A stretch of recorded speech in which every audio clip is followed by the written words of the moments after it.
Surge in demand for marijuana now that its recreational use is fully legal. It's putting a strain on the supply for medical users. Joining us now to examine how the needs of both markets can be met is Deepak Anand. He's Vice President of Business Development and Government Relations with Cannabis Compliance. Good to see you again.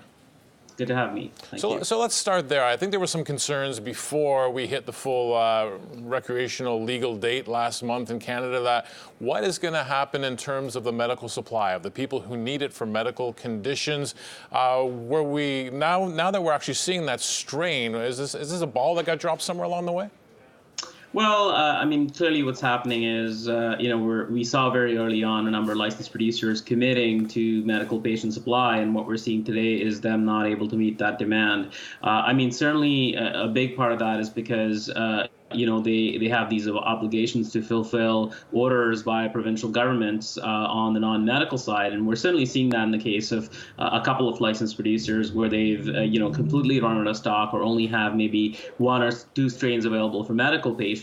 Whereas on the flip side, we've seen companies like Emblem, totally commit to supplying medical cannabis patients, and they've certainly got a lot of inventory available. But it's sort of that balance between both the sort of recreational market, where you've got these massive customers. They're going to be your largest customers for life, and I'm talking about entities like the Ontario Cannabis Store or the BC Liquor Distribution Branch. And so LPs realize this is my single largest customer and going to be so for a long period of time. Then you've got your medical cannabis patients. And really the other thing that nobody seems to be talking about is the international cannabis market.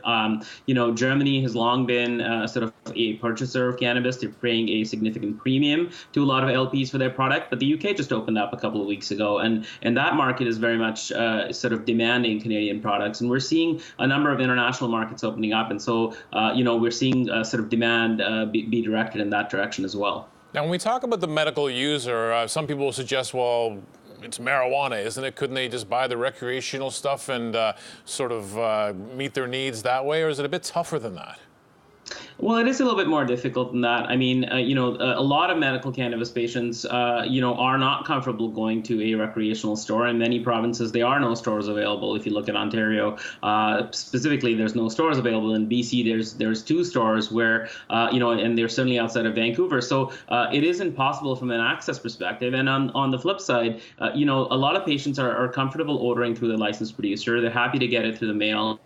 They don't want to be going to recreational stores where they may not know about the product, where they don't understand sort of its delivery systems. They're happy ordering online through licensed producers, and they want that continued access.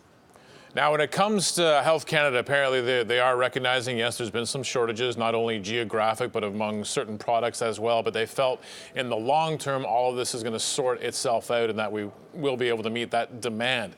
Early days, of course. We're only a month in right now. Is this starting to settle out even now at this early stage?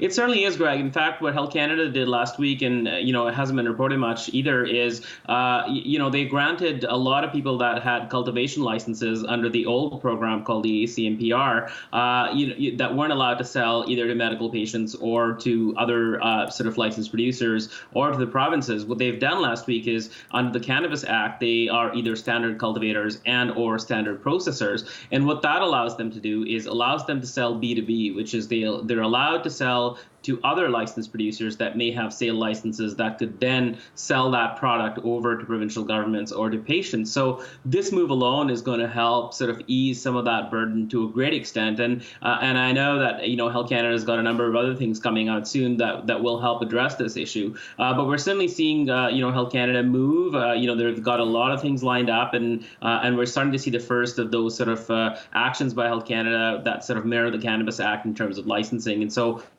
I'll expect some of the supply sort of crunch to be resolved, albeit temporarily for a little bit of time until, we've got the next thing where it's like, the UK market is wanting pretty much everything we're producing. So how do we justify that market? So there's still going to be supply challenges in the long run, but Health Canada is catching up with a lot of those sort of needs by licensed producers. Lastly, I want to ask you about Aurora Cannabis. We saw the earnings today. The stock has been bouncing around a little bit. It seems to be this push and pull between, yes, sales are strong, but also the cost of chasing those sales. What do you make of that?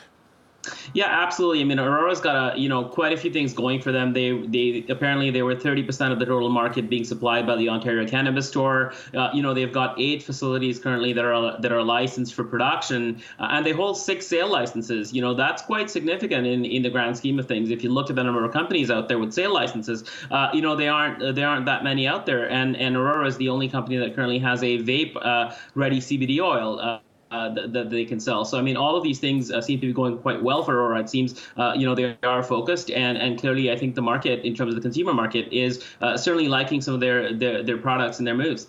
All right, Deepak, as always, thanks for joining us and with your time and insight.